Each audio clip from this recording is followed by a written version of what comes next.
A nivel Rosario más cerca. Estamos aquí ya. Yo espero que el señor Dari no se haya ido a fregar en el interín. No, está ahí. Ya yo hice los oficios del día ya. Bueno, miren, ya tenemos a nuestro invitado con nosotros. Mientras solo confirmar la señora administradora de los comedores económicos en San Francisco de Macorís y esposa del gobernador Luis Núñez es la señora María Encarnación. Tengo ya el dato completo. Ella murió precisamente aquí en Santo Domingo Este, en el Hospital Ramón de Lara. Y su esposo sigue siendo afectado por la enfermedad y también una hija de ambos. Wow. Se trata de una situación penosísima,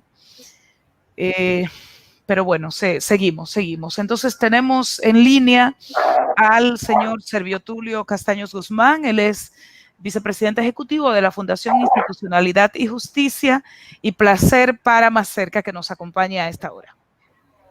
Servio. Muy buenas noches y gracias por la invitación una vez más.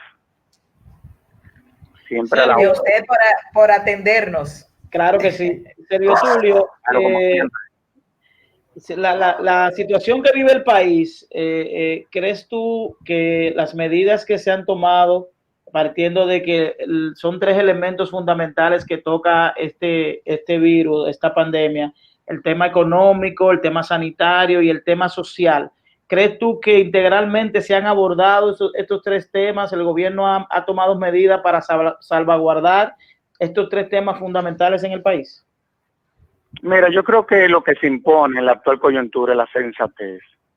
O sea, el mundo, ningún país del mundo se preparó para lo que está pasando. Esa es la realidad. A todos nos tomó por sorpresa la situación que se está viviendo.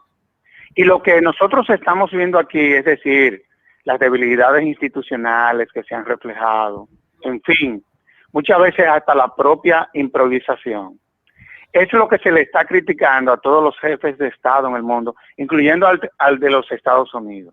Es decir, estamos en una situación de extrema urgencia, en donde inclusive desde el punto de vista constitucional, desde el punto de vista legal, muchas veces ni siquiera están claras las respuestas que desde el Estado se deben de dar. Por eso lo del estado de excepción. Sí. O sea que yo creo que nosotros debemos de una u otra forma.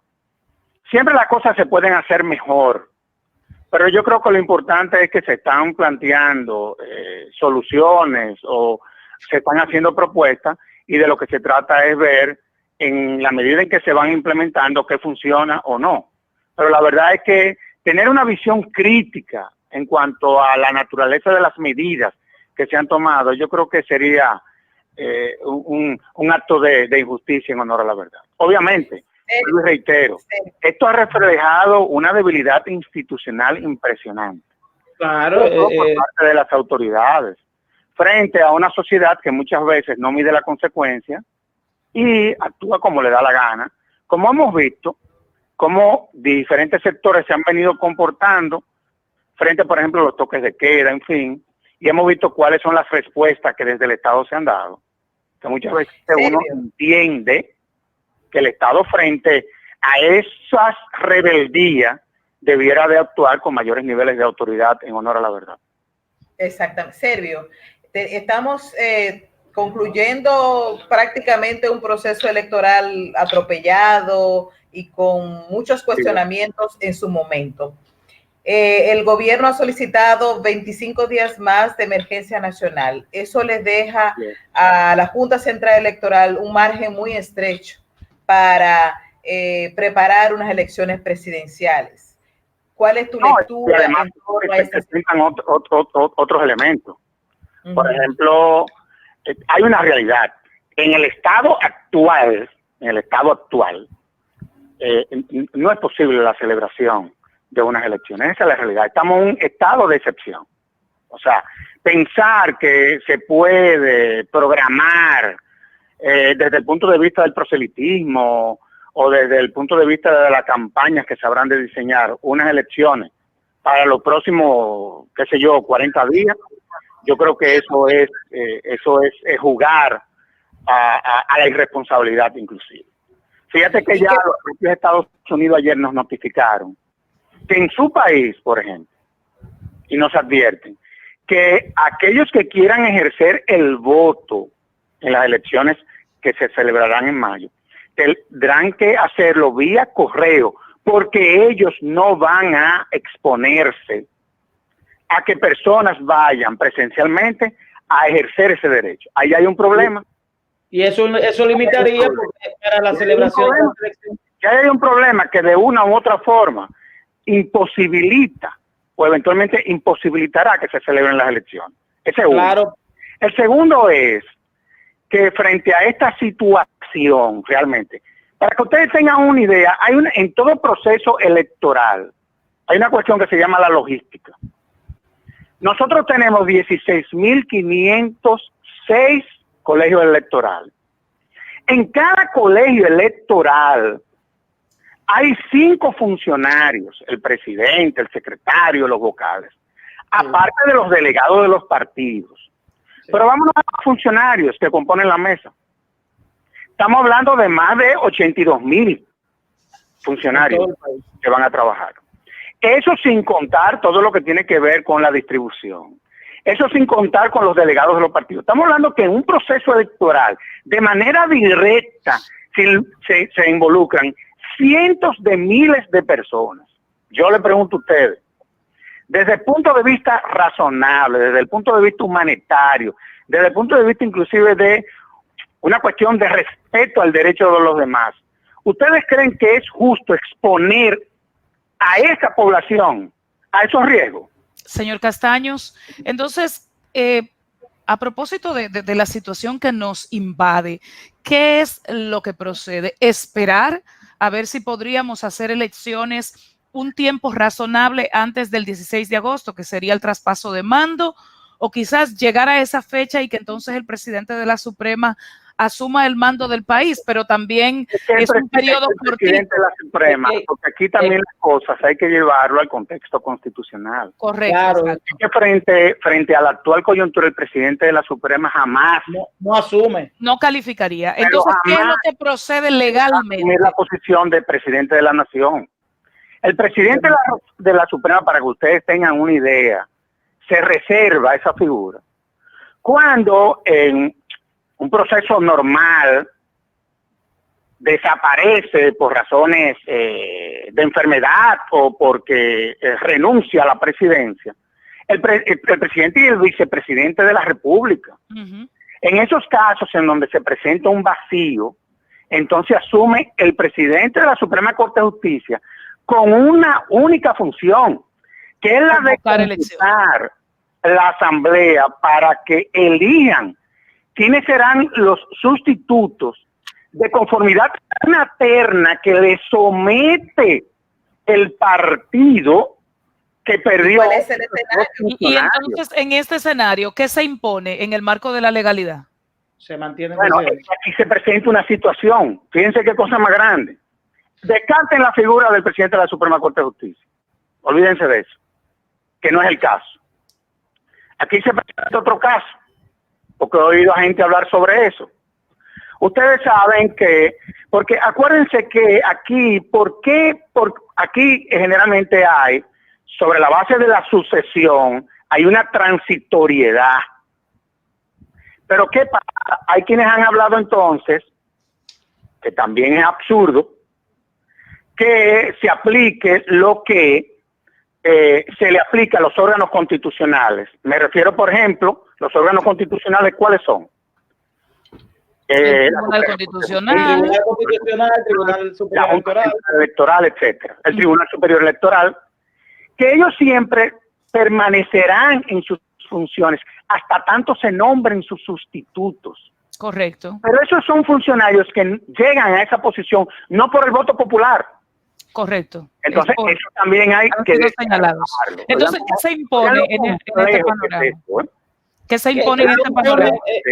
Sergio Tulio, ¿qué se impone en caso de que lleguemos a agosto 16 de agosto y no se hayan celebrado elecciones libres generales, ¿qué se impone en términos constitucionales?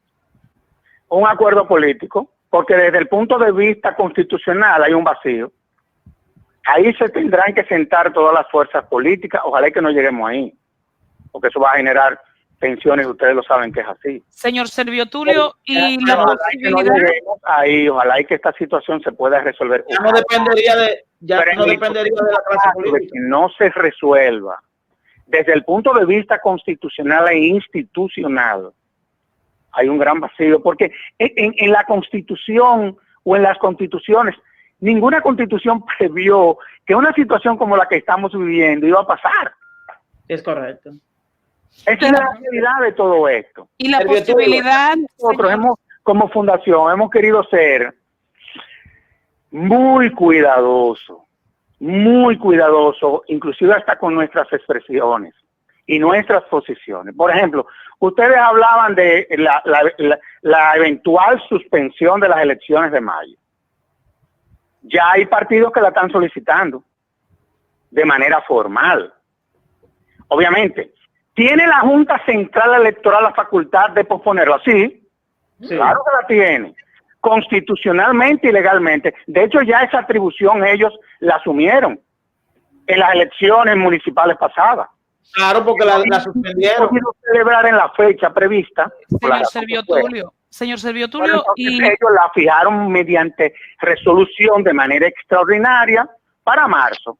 No hay ningún problema. Ahora bien, ¿cuál es el debate? Bueno, el debate es que teniendo la Junta Central Electoral esa atribución, bueno, ¿va a la Junta Central Electoral tomar esa decisión unilateralmente? Unilateralmente en este momento. ¿En estado de excepción? Señor Castaños, una última pregunta. Son muchos los elementos. Sí, son muchos, pero le pregunto lo siguiente. ¿Y se ha valorado la posibilidad de que la Asamblea Nacional se reúna, verdad, en medio de esta situación y modifique la Constitución para nosotros tener la opción del voto virtual? El voto por correo electrónico, el voto por correo tradicional, que garantiza que se cumplan los plazos. Voto virtual, porque la verdad es que con lo que pasó en febrero, parecería que ese mecanismo lo sepultamos por lo menos por los próximos 100 años. Bueno,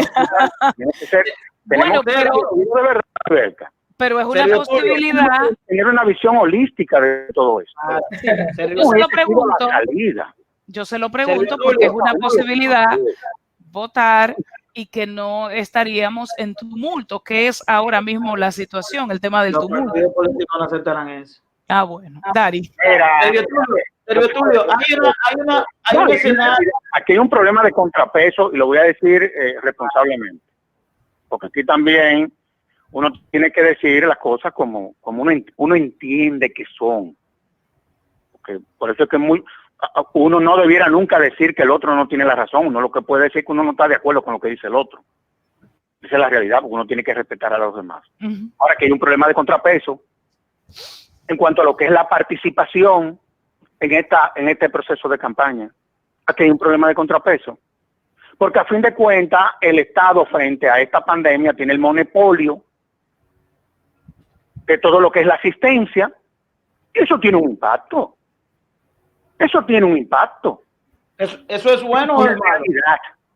Y esas son de las cosas que más adelante, pienso yo, que los partidos políticos tendrán que debatir con el gobierno y con la propia Junta Central Electoral. Honestamente, hablando, lo planteo de esa forma, porque aquí, aunque no se haya querido que fuese así, por lo que se ha presentado, hay un problema de contrapeso.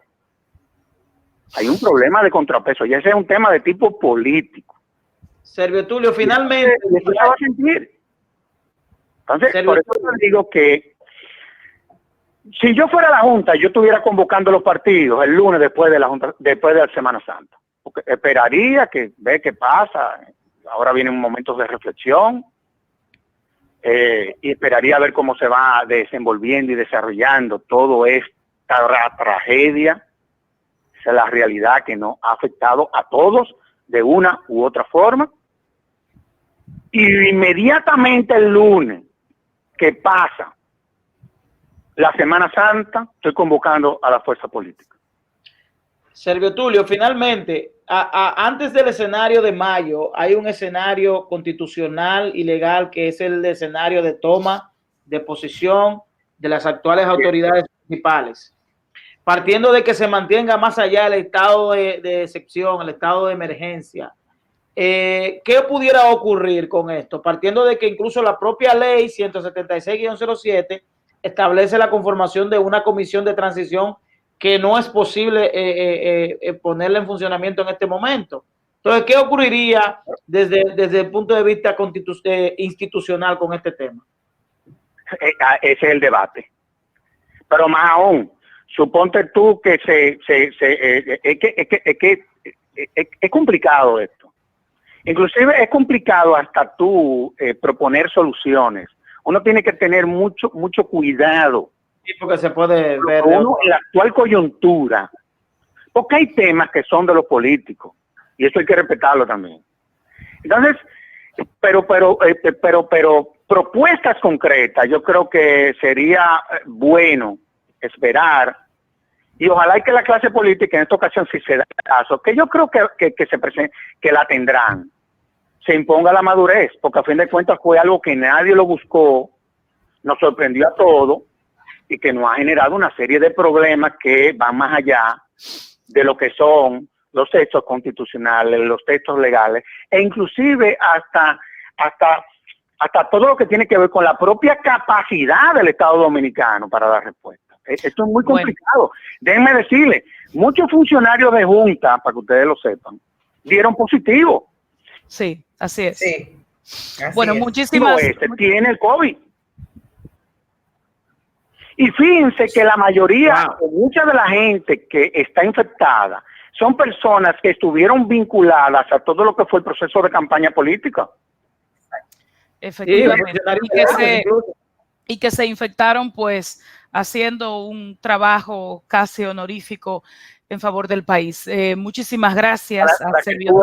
Para que tú veas. Entonces, nosotros habiendo tenido ya ese precedente, yo creo que no debemos seguir inventando. Bueno, muchísimas gracias a Servio Tulio Castaños. Él es el vicepresidente de la Fundación Institucionalidad y Justicia, FINJUS, aquí en República Dominicana. Nosotros nos vamos a la pausa. Ya regresamos con mucho más. A nivel Rosario más cerca.